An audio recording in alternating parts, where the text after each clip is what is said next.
Welcome to the weekly roundup, Division 6 time, Hose. How are you? How are you, TJ? All right, mate? Good, mate. Division 6 is exciting because I've tipped Dingle Farm and both weeks they've come through for me. First knocking off Trinity, a fairly disgruntled Trinity at might add. A real bin turning over tantrum type operator down at Trinity apparently. Okay. Did you read about that? Hear about that? Yeah, no, apparently they left the change room in a state. But Dingle Farm got over it quick enough. They went to Brahma Lodge and they had a hell of a match with Brahma Lodge.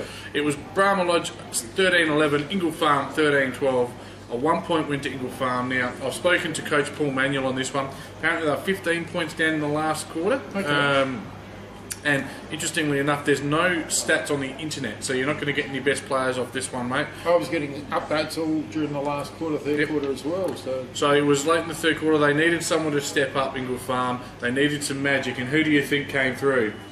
Gray Grant? Exactly right, it was Gray Grant. You often say he's the best player in Division 6. Yeah. An inverted behind the, somehow did that, turned his arm around, went up one-handed and brought it down in the goal square to kick the goal. Play, but I'm only going by what other people say how good he is. So he's very good.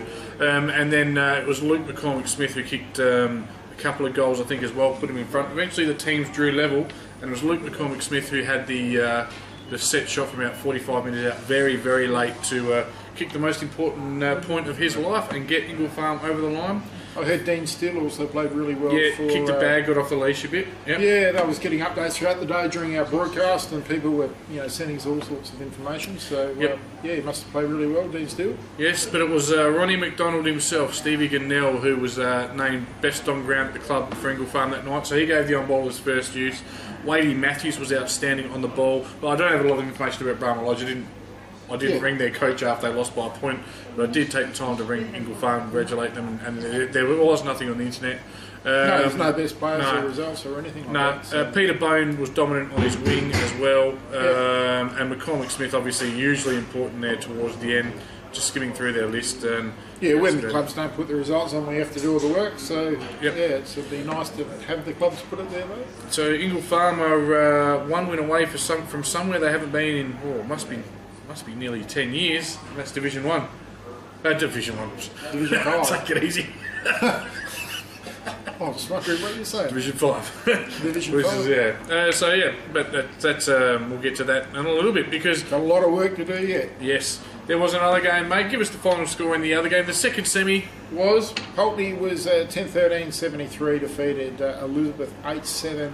55. Congratulations to the Pulteney Old Scholars Football Club, back in Division 5 from whence they came last year and back in there. 28-point victors, but they didn't have it all their own way, mate. Yeah, look, they probably had a chance to be in control a lot more earlier. Half-time score 3 goals 10 to 4 goals 1. Kept Elizabeth in the game, always dangerous, but when the whips were cracking in the final quarter, they kicked 5 goals 2.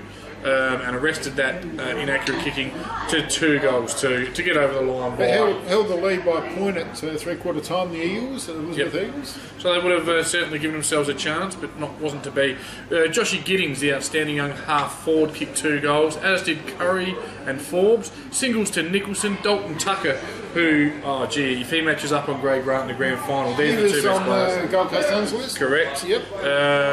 Fisher and Cook was the other goal kickers. Two dads, Hoppo Luckett was best player with Matner, Chrissy Sampson, Triggy and Latchford. I think, is Latchford the captain maybe? No. Don't know. I can have a quick look at their list and I can work out their captain. The captain plays at centre-half back, Rowlands. Chrissy Rowlands, the captain. Directs the traffic back there. So obviously he was really important in directing that traffic and making sure the big Woodlands was taken care of.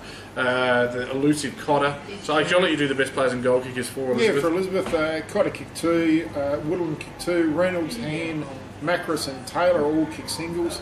Better players, best player was Schlink, Trent Greenshields, Stevenson, Han and Stewart. Yep. So apparently Han's are very good on bowler. But there's that forward line. They've been so potent all year. They've kicked over 130 between them, Cotter and Woodland, but just they've had a bit of a dry patch there, and and not a lot of others bobbed up. So 8 goals isn't going to win you a final in September. 12 goals probably is what you're going to need. Playing at St Mary's Park too, it gets a bit breezy out there. Sometimes it's not the best place to take it's not a kick-catch sort of ground. Yep. 8 goals 7 was the exact scoreline my team kicked in the 1998 premiership for Walkerville. So it's not the easiest. And Jeppy's kicked 2 goals 8. Not the easiest place to play. No, it does get breezy down there at St Mary's or the old Panther Park. Yes, so credit to old Osborne, who used to kick all those goals down there. He obviously a very good footballer. So, look, Hose, that leads us to this week. It is the battle for... Now, you would assume, again, you don't want to assume anything, you assume the winner of this week's preliminary final goes straight up into Division 5. This was always the case. It used to be years ago that sides went up when they got played in the grand final, but sides these days seem to have their own minds. So, I've done my research on this, mate. It's at Argana Park. It is Elizabeth versus Ingle Farm. As A's and B's too. Yes. Ingle Farm. Yes, it's the Eagles versus the Doggies. Now, these two teams obviously have met twice this year already.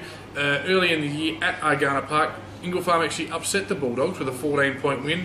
In the more recent contest at Roe Park, it was the Eagles by 15 points. So fair to say they're pretty evenly matched.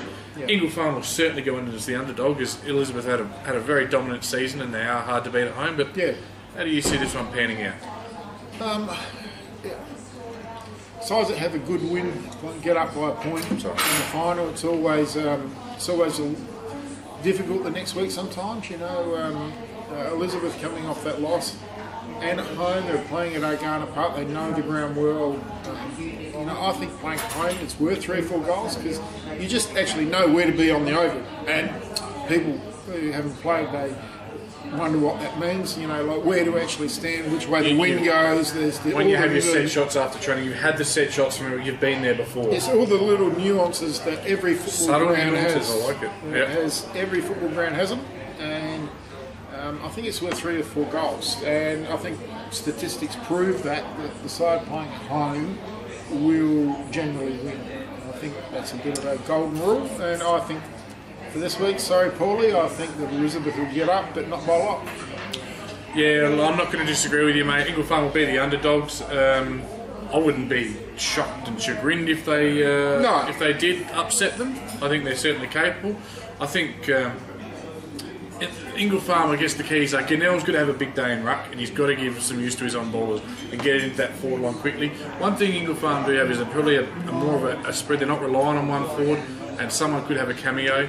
On a big ground, I'd be tempted just to get Gray out there, 1 out. But I'd get him down there, 1 out. So 1 out inside 50? Yeah, get everyone out of there. Just give him the space. He'll beat anyone 1-on-1. Having said that, they'll drop someone back in front of him, so there's always a flaw to every plan. Not really, because it creates another one somewhere. Yeah, if someone's loose. For Ingle Farm to win, Grant will need to kick 5. I don't think he'll be able to kick 5 out of Elizabeth. So Ingle Farm just to go down in a close one. I actually like that idea of playing, isolating guys 1 out inside 50, especially if you've got someone who's that good. You've got to... At ground level and in the air.